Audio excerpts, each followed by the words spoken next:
Hello and welcome back, adventurers, to another episode of Underdark Cellars. Today we are making some Dwarven Miner's Pie from the Heroes Feast Cookbook. Let's dive right in and get started.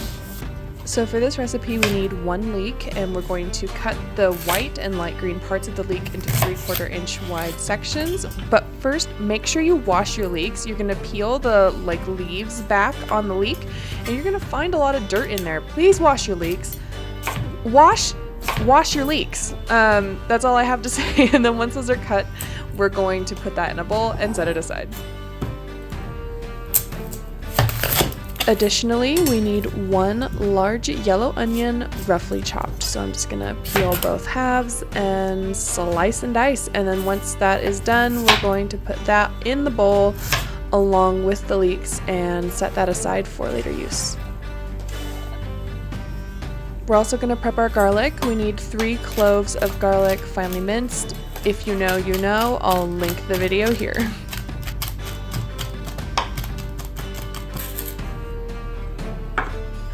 Moving on to our herbs. For this recipe, we need fresh thyme, roughly chopped, as well as some flat leaf Italian parsley, again, roughly chopped. In a large pot over medium-high heat, we're going to warm up about 1.5 tablespoons of olive oil and add our chopped onions and leeks. We're also going to add 1 bay leaf and some salt, and we're going to give this a nice mix together and start to cook this down until the onions and the leek have softened and shrunk a little bit in size.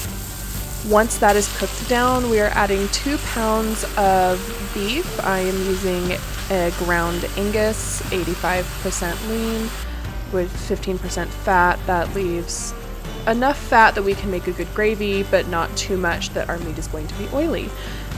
Once that is mostly cooked, we're going to add our garlic along with our thyme and 4 tablespoons of tomato paste. I just kind of eyeballed this. If you need more, add more. And then just give this a really good mix to ensure that everything is evenly coated, the thyme is evenly distributed, and the tomato paste is broken up. Next, we're going to reduce the heat to medium and add in 3 tablespoons of all-purpose flour. This is going to serve as somewhat of a binder, but also help us achieve a nice silky gravy in our miner's pie. To that, we're going to add 1 cup of a low-sodium chicken broth along with a 1/2 cup of an ale or IPA of your choice. I chose a honey wheat ale. I know nothing about ales. I don't drink. But I thought that sounded really nice, and I chose a local business. But I mean, this is a Dwarven miner's pie. There's probably going to be booze in this, so you know, it is what it is. And I will tell you, the end result was delicious. So we're going to cook this down for about 10 minutes, and then I'm going to switch to a wooden spatula or spoon to get in there and scrape those browned fond bits off the bottom of the pan, because there's a lot of flavor there and I don't want that to go to waste and get stuck in the pan. Once it's been about 10 to 12 minutes, the sauce will look a bit more like this. It'll have reduced in volume and we will have a nice rich color.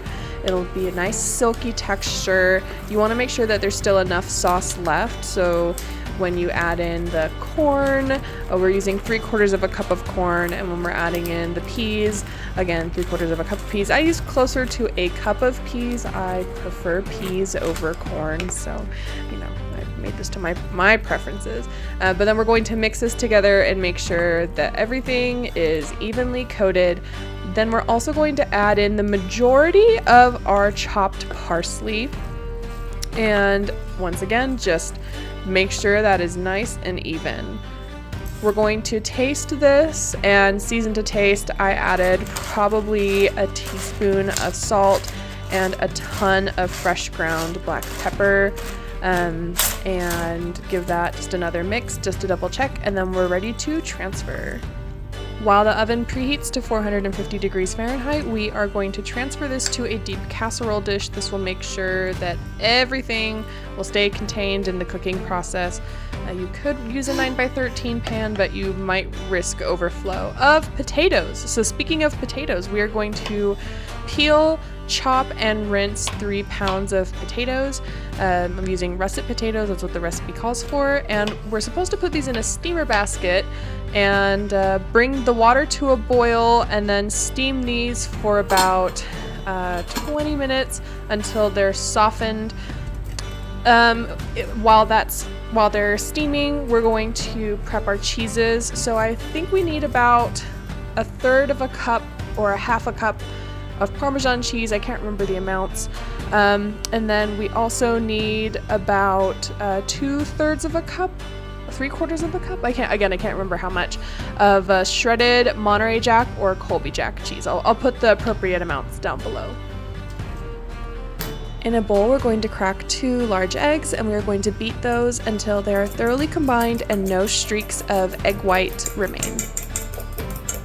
So after 20 minutes, I checked the potatoes and they were still rock hard. So I decided to transfer them back to the water and take them out of the steamer basket and just cook them that way for 20 minutes so that they could become fork tender. So after another 20 minutes, I checked them and they were done. So I transferred those. I strained them and transferred them back to the steamer basket, and then I riced my potatoes. Now, I'd never used a ricer before. I have mixed feelings on them, and I'll talk about that later. But we're gonna rice the potatoes, and then to the potatoes, we are going to add our Parmesan cheese, our 50/50, some more salt, and we're going to give this a really good mix together. I also tasted for seasoning and decided I was going to add a bit of additional pepper before we added in the eggs, and we're going to make sure we work pretty quickly. The potatoes were still warm, they were still a bit warm, so I wanted to prevent the eggs from scrambling again, which is why you really want to whisk these well before you add them in. We want the potatoes to be really nice and creamy, and then we're going to top the meat portion with the potatoes, and we're going to spread this out all the way to the edges until we get a nice even layer. After that, we are going to top the potatoes with the shredded Monterey Jack cheese, and then we are going to place this in the oven at 450 degrees for 20 minutes. Then we're going to crank the heat to broil and put it in for another 10 minutes. And the result will be this beautiful, bubbling Dwarven miner's pie. We'll sprinkle some parsley on top and listen to this.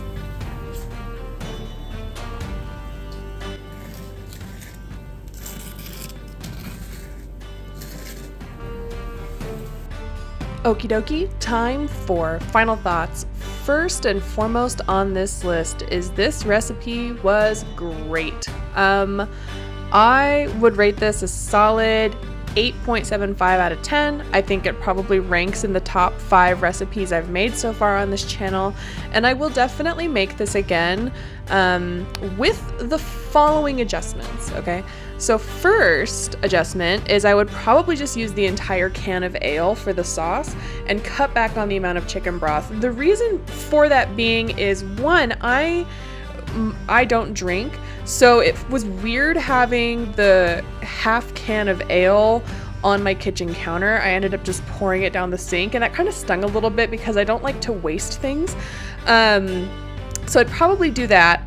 And then also, it's a Dwarven miner's pie, and I just feel like it would be thematically appropriate for you to use a full can of ale in your Dwarven miner's pie. It just makes sense. The math is mathing, okay? The second tweak I would make is to boil the potatoes from the get-go. I would not worry about steaming them again, when it comes to waste, it didn't work for me, and all I ended up with was an extra dish to clean at the end of the day. I think I would just nix the steamer basket, just boil them, maybe in some chicken broth. If you really want to use that chicken broth, add some to the water, but that's what I would do. I also think that the Monterey Jack cheese belonged in the potato mix itself rather than just on top as a crust. I think that would have had like a nice, almost twice baked potato kind of element to it. All right, last tweak I would make would be to change the seasonings on the Miner's Pie. Now I understand this is based off of a cottage pie. Shepherd's pie is done with lamb, cottage pie is done with beef. Yes, they are two different things. And I understand this has a lot of English roots in it, but I think given the nature that this is like a Dwarven Miner's Pie, I think instead I would really amp up the seasonings. In my head, when I think of Dwarven cuisine, I think of really rich, hearty, sumptuous, flavorful foods that pair well with whatever their beverage of choice is that night. With that said, I think I would add maybe some liquid smoke or some chipotle pepper or some adobo, maybe some smoked rosemary would be really good in this if you can get your hands on it, cumin, something to give it some oomph. I think it also could have used more heat as well. Some chili powder would work really well here. I mean, you don't want it to, you can make it really spicy, but I just feel like it lacked in robust flavors. It had salt, it was pepper, it had salt and pepper, which is fine, but for some of us who prefer more seasoning in our food, that might go a really long way. All right, the final critique I have has to do with the potato ricer, and I had alluded to this earlier. I'm not the biggest fan of the potato ricer, and it's not for the reason you might think. I actually appreciated how fluffy it got. My biggest issue with the potato ricer is that I will not use that more than maybe 2 or 3 times a year. It takes up a lot of space. It's something, personally, I see it as something that's called a unitasker. If you grew up watching Food Network or watched Food Network a lot with Alton Brown, he referred to unitaskers a lot. Now, I understand its purpose because it clearly executed well, but I feel that the same effect can be achieved through other more accessible, less cluttery means. So that being said, I will use the potato ricer again because I purchased it, and I purchased it for this recipe, but I do think that the effect could be achieved in a different way, more cost effective, take up less space overall. It's just something to be aware of. That brings us to the end of this week's episode. Thank you so much, adventurers, for watching this episode. If you liked what you saw, please smash that like button. If you have any comments or questions, leave those down below. I'd love to hear from you. I'm happy to answer any questions that you have. Love to hear your thoughts on some of the suggestions I made at the end of this video. If you are not subscribed, please subscribe. We would love to have you. We do things food and fantasy here at Underdark Cellars. We got some exciting stuff coming down the pipeline that you don't want to miss, so make sure you ring that bell for notifications so you know when new videos go live. And I believe that's it. So with that said, thank you so much for sticking around. I wish you a fabulous rest of your day, and I will see you next time. Bye-bye.